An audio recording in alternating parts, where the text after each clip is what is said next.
Welcome.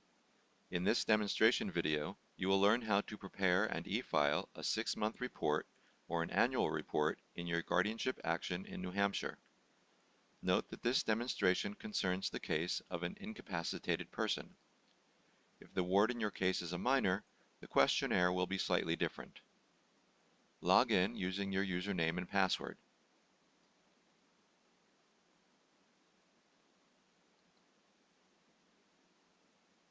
And once you have logged in, select New Hampshire as your jurisdiction.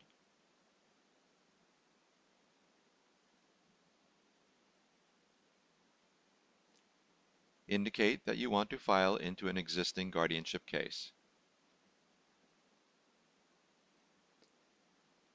From there, select where you want to file and the location. We are filing in the 4th Circuit, Belknap County, and the location is Probate Division, Laconia. Click Next. Read the notice at the top of this page. If you have a safety concern and want to request an exception to the court's mandatory electronic filing rule, click here to open the court's instruction sheet. Follow the instructions for filing a request for exception and do not proceed with e-filing. If you are proceeding with e-filing, enter your case number and click Next.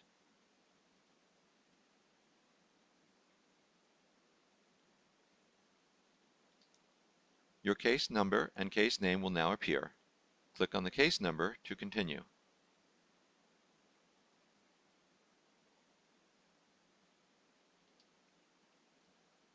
Introduction. This will bring you to the introduction to the interview process. Read the information, and if you would like more information about the process, click here.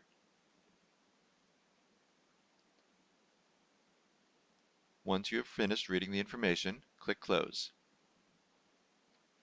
If at any time you need additional information, you can select any of the frequently asked questions on the right and click on them to get the answers.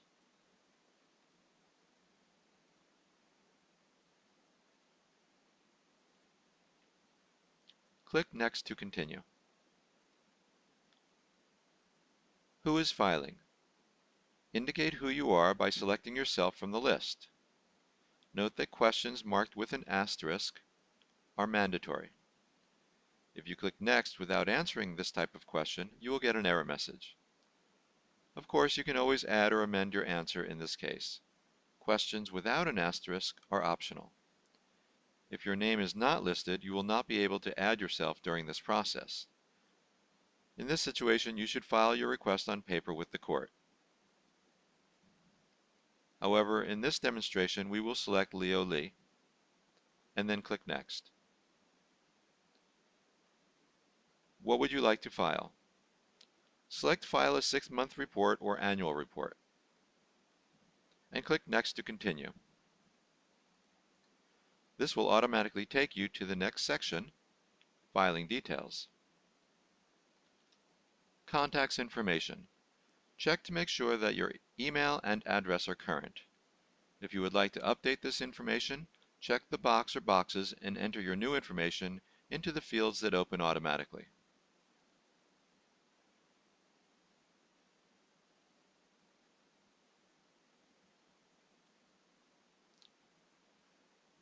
You may provide a telephone number. However, it is not required. There is no asterisk. Click Next to continue. Time period of the report. You may enter a start date and an end date for your report. However, this is not required information as there is no asterisk. As always, anytime there is a green question box, you may click on that to get additional information.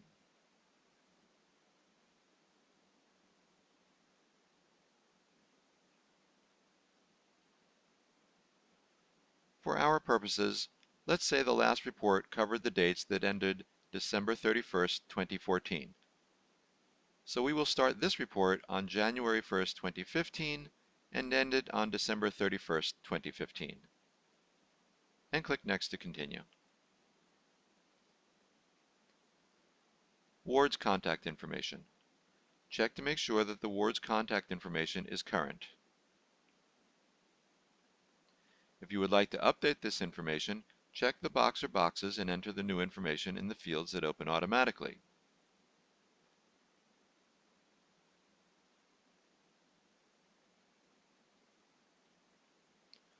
Or, for a new residence address, check this box and in the next screen, provide the new residence address.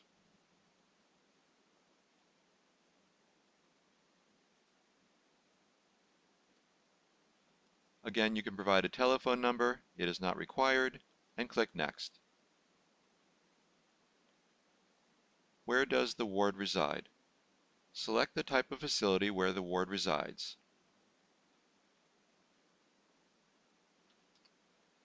Note that for facilities other than a private home, a new field will open asking for the name of the facility.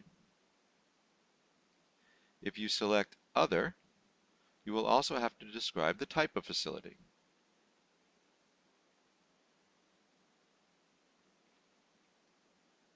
Enter the name and telephone number of the contact person at the ward's residence, and click Next. Ward's additional information. Answer the question about the ward's age, and check whether the ward lives with the guardian, and click Next to continue. Supportive services. Describe the supporting services being provided to the ward. Once you have finished, click Next.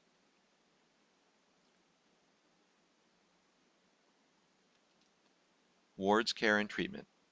Describe why the ward's care and treatment are appropriate. Then click Next. Ward's physical health. Enter the requested information about the ward's physical health. Note that all of the requested descriptions on this screen are mandatory. If there is nothing to report for a particular question, you can type none.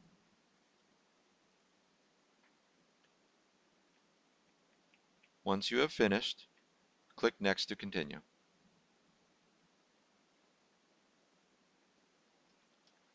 Ward's mental health. Enter the requested information about the ward's mental health and psychiatric treatment. Again, note that all of the requested descriptions are mandatory. Once you have finished, click Next to continue.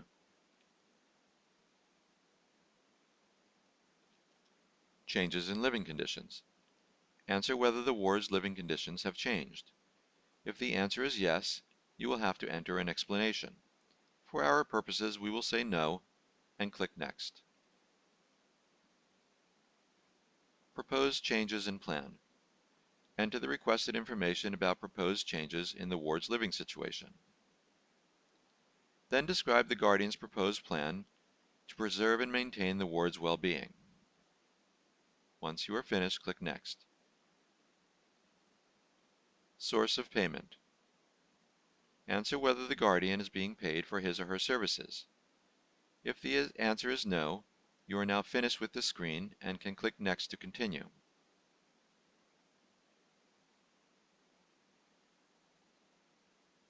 However, returning to this screen, if we say yes, now respond to the additional questions that open. Enter the source of payment, the fee amount, and the fees that the guardian has received to date, and then click Next to continue. Changes in guardianship. Select the best option for continuation of the guardianship. Enter the information that supports your recommendation, and click Next to continue.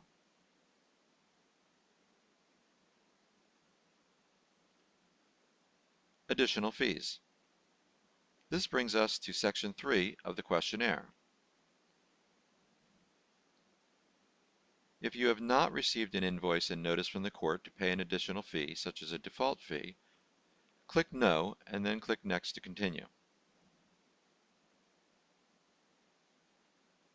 If you have received an invoice and notice from the court to pay an additional fee, you may check Yes to pay it with this filing, or No to pay it separately.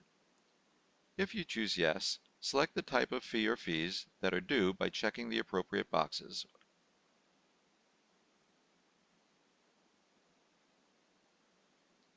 Note that if you are paying the additional fee with this filing, you will have to attach a copy of the invoice to the filing at the end of this program.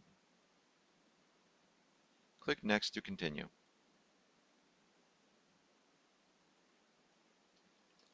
Copies to other parties. You must serve copies of all documents filed with the court to the other parties in your case or to their attorneys, if they are represented.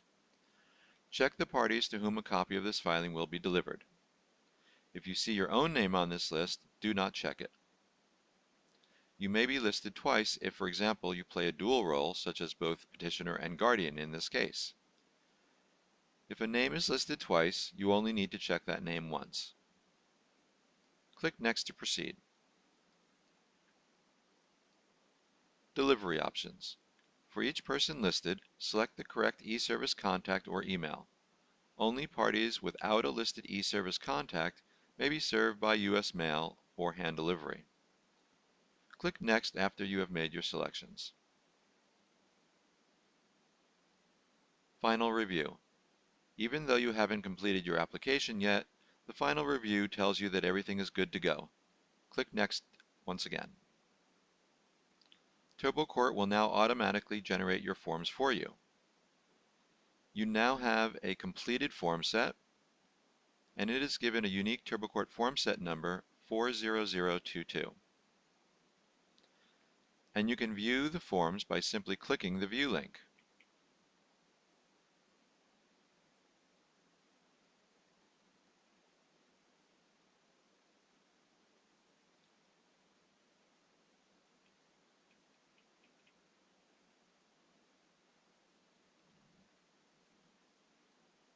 If you need to make any changes, you can always click the Review and Edit Your Answers button.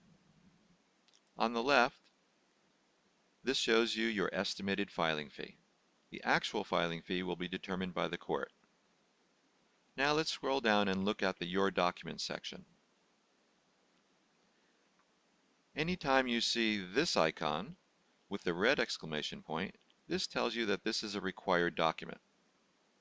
If you see an attachment icon with a blue question mark, you can attach optional documents, and the yellow asterisk icon means you can attach additional documents up to 15 if any are mentioned.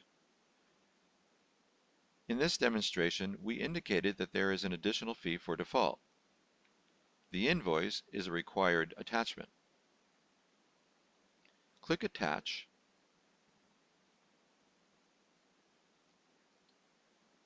You only need to attach one document to this form set, and it has been pre-selected for you. However, if more than one document is required, you would need to select the type of document. Provide a name and select your file.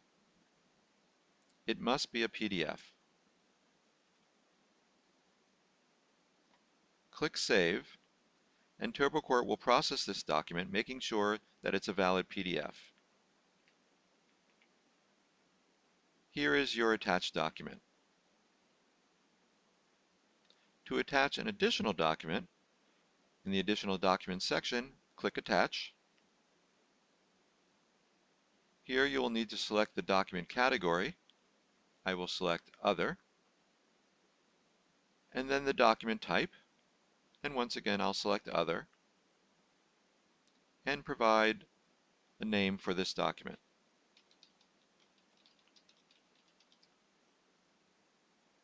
Select your file, and click Save.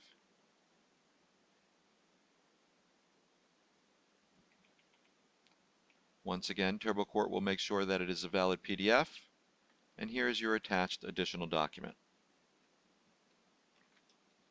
Click Next, and you can review your notification options that you selected during registration. You can also provide email addresses of other people that you want to receive courtesy notifications. These are the notifications of the status of the filing as the court processes it. Otherwise, you can leave this field blank. Click Next, and now you can indicate your payment option. If you have previously filed through TurboCourt and stored a credit card with them, you can simply select that credit card. Or you can pay with a new credit card, or choose to pay at the court. Click on the information icon for instructions on how to do that.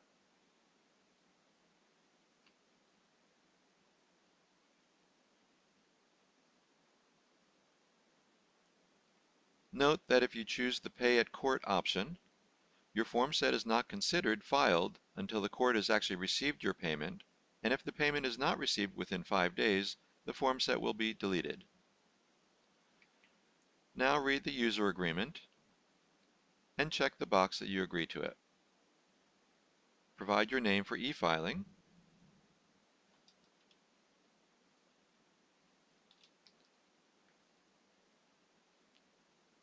and e-file your documents.